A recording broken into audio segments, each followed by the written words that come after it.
All right, so Squid Game season 2, huh? I know you've had some time to really dive into this one, and I'm really interested to hear your take because your initial reactions were really something. Yeah, it's definitely not your typical, just fun action show. It really goes deeper.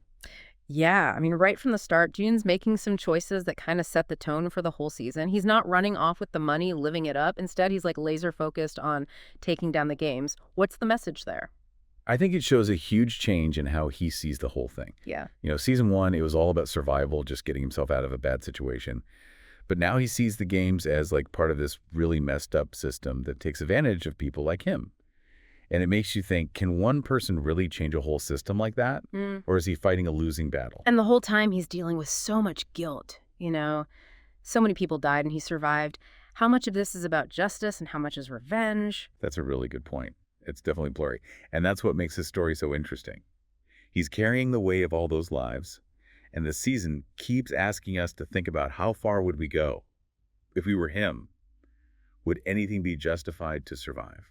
It really makes you think about your own morals. And the more you see of the games, the more they seem like a reflection of our world. The way that powerful people use the ones who are struggling, it's kind of scary. Totally. The show isn't shying away from showing how messed up things are. I mean, the games are brutal, but they're also a metaphor for how the people at the top stay in control, how they manipulate and exploit people who are just trying to get by. So we have this tension between surviving right now and trying to take down this huge system that seems impossible to change. How does that play out for June? You see him changing from this desperate player into someone who's leading a rebellion.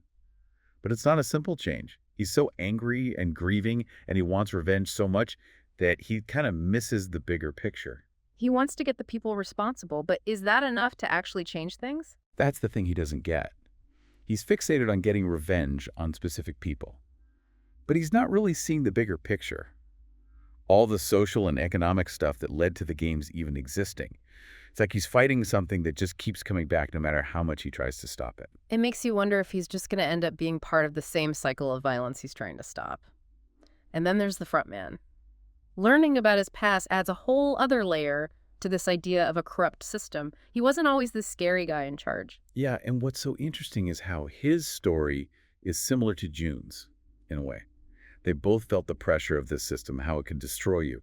The Frontman is like a cautionary tale. What happens when someone embraces the cruelty they've experienced? He doesn't just play the game, he becomes like the symbol of its power. It's like the show is saying that even if you go through similar things, the choices you make decide if you become a victim or part of the problem. Absolutely. Hmm. It makes you think about the impact of your own choices, even when things are really tough. How do we stay human in a system that wants to take that away? And speaking of tough situations, we gotta talk about Hanyu.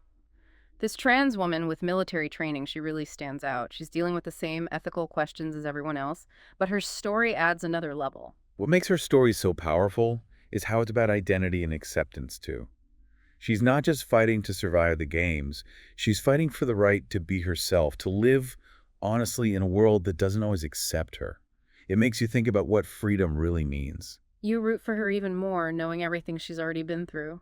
And then there's Player 11, this North Korean defector trying to find her daughter. It's heartbreaking. Her story really makes you think.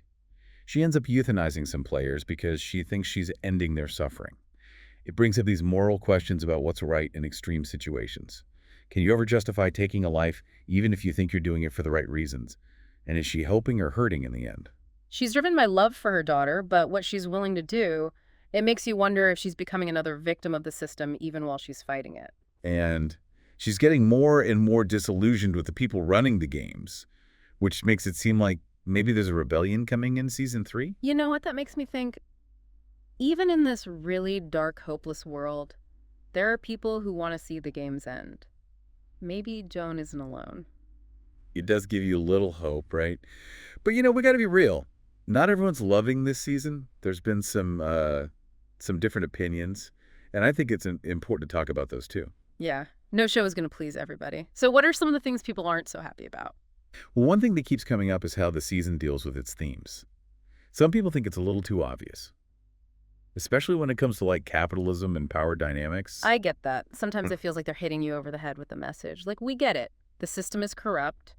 Maybe a little more subtlety would have been better. Exactly. It's all about finding the right balance.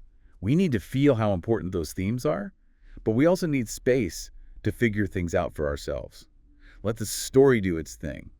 Some people feel like Season 2 leans too much on the message and the story suffers a bit. What else are people saying? There's also some talk about certain storylines not really going anywhere, like Player 222 being pregnant and Player 388 going from a soldier to someone who's more caring. Those are interesting ideas, Yeah. but they don't feel finished. It's like they're setting things up for Season 3, but it leaves you wanting more right now. Yeah, it feels like a missed chance to really dig into their motivations and how being in the games changes them. And then there's the symbolism.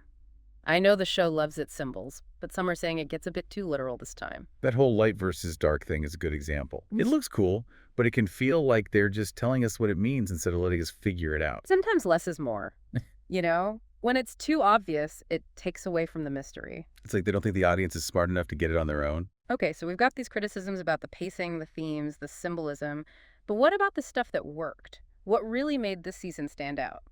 One thing that really shines is how the show looks. Season 2 takes what worked in the first season and goes even further. It's creepy and beautiful at the same time. Like a messed up playground for grown-ups. The sets are still colorful and playful, but there's this darker feeling to everything. Exactly. The colors are more muted, which goes with the heavier themes. And the way they use close-ups when things are really tense, like that Russian roulette scene between June and the salesman, it makes you feel trapped and stressed. You feel like you're right there with them, feeling the pressure of those impossible choices. And the games themselves are on another level. They've changed from the physical challenges of Season 1 to these really complex mind games. It's all about breaking the players mentally this time, making them face their fears and their darkest urges.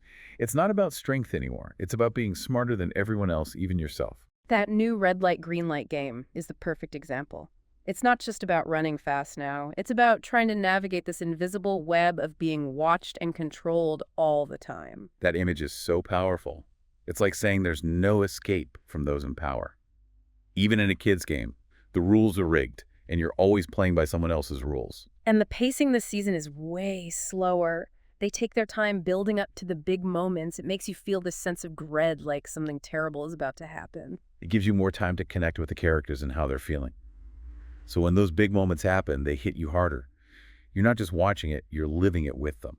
So even with the criticisms about the themes and the storylines, the season still delivers on the visuals and the psychological stuff that made the first season so popular. Definitely. It shows how good the show is at getting us to think about power and control and the choices we make when we're desperate. It's a season that stays with you. Yeah, it really gets you thinking, huh? So as we wrap up this whole Squid Game Season 2 deep dive, what are the big takeaways for you? What are they trying to say about us and the world, you know? I don't think it's just about surviving some crazy games. It's more about facing those hard truths about what people are capable of. The choices we make when everything's on the line. And those choices aren't always easy. Look at Joan. He starts out wanting to take down the games, expose the people in charge. But the more he goes through, the more you question his methods. Yeah, he gets so caught up in getting revenge that he loses sight of what's really important. Makes you wonder, does he actually want to change the system or just be in charge himself? It's like that saying, the road to hell is paved with good intentions. Right. But it's not just about one person's choices. It's about the systems that create these situations in the first place. Exactly. Squid Game really shows us the inequality in the world, how those with power take advantage of the vulnerable. The games are just a smaller version of what's happening everywhere. And it makes you think, are we part of the problem?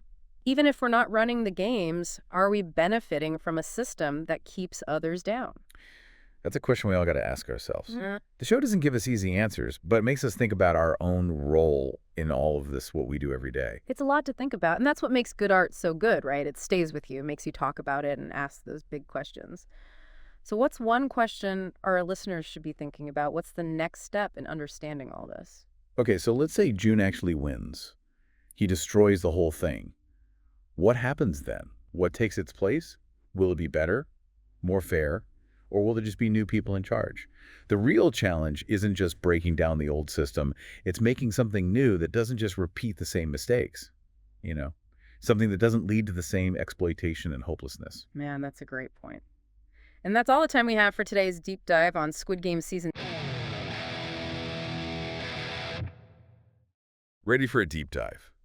Today, we're all about Squid Game Season 2. Oh, yeah, Squid Game. Lots to unpack there. We've got five curiosities in front of us. 5 curiosities about Squid Game Season 2. Yeah. And we're gonna take them apart. See what we can find. See what's going on. Yeah. That Russian roulette scene between June and the salesman. Oh, yeah. I mean, talk about intense. It's an intense scene for sure. Oh my God. Yeah, and it makes you think about those classic survival game movies, like The Deer Hunter. Have you seen that one? Oh yeah, The Deer Hunter, that's a classic. Both of them, they really get into how people make choices when they're under pressure. Yeah, but they come at it from different angles, don't they? Right. The Deer Hunter is more about the psychological trauma. Yeah, the lasting impact. Yeah, like even after they're home, it's still with them. Still haunts them. Yeah.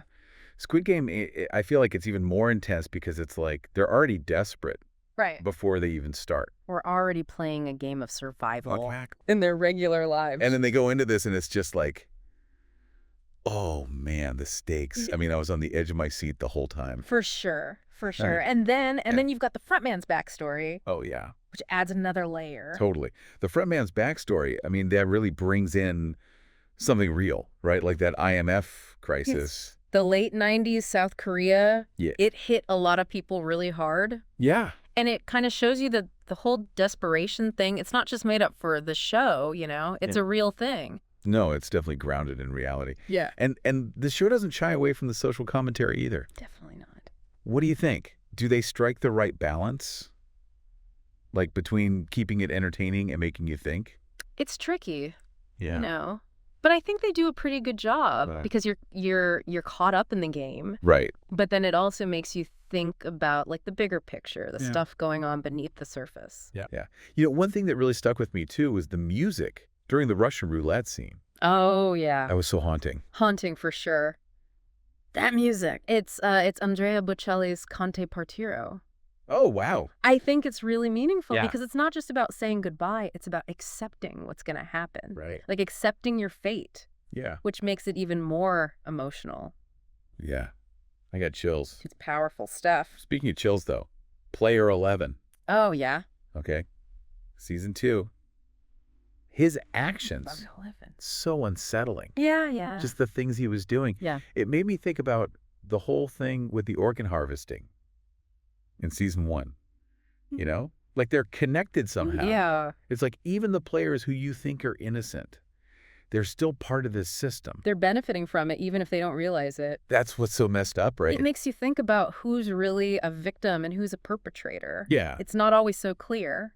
And then that post-credit scene, the dual dolls. What do you make of that? The dual dolls. That's interesting. That was a cliffhanger for sure. Right. It makes you wonder what's going to happen next. What do you think it means for the future of the games?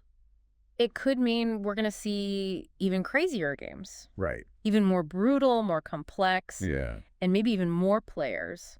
It's almost like the creators are saying, buckle up. Things are about to get even wilder. Yeah, they're upping the ante. I don't know if I'm ready for it. But we'll be watching, won't we? Absolutely. That's what keeps us coming back. Yeah, the suspense, the intrigue. The whole thing, the whole world they've created. It's just fascinating. Well, we've talked about all sorts of things. Cinematic parallels, economic realities, music, symbolism. We've even touched on what the future might hold for the Squid Game. What's the biggest takeaway for you? It's not just about the games. It's about us. It's about the choices we make, the things we're willing to do to survive, Right. and the systems we create that can sometimes turn on us. It's a reflection of our world. Exactly. I think that's a great way to put it. So, to everyone listening out there, we want to hear from you. Is Squid Game just entertainment? Or is it something more? Does it make you think about the world around you? Let us know. And until next time, happy watching. Happy watching. Bye for now. See ya.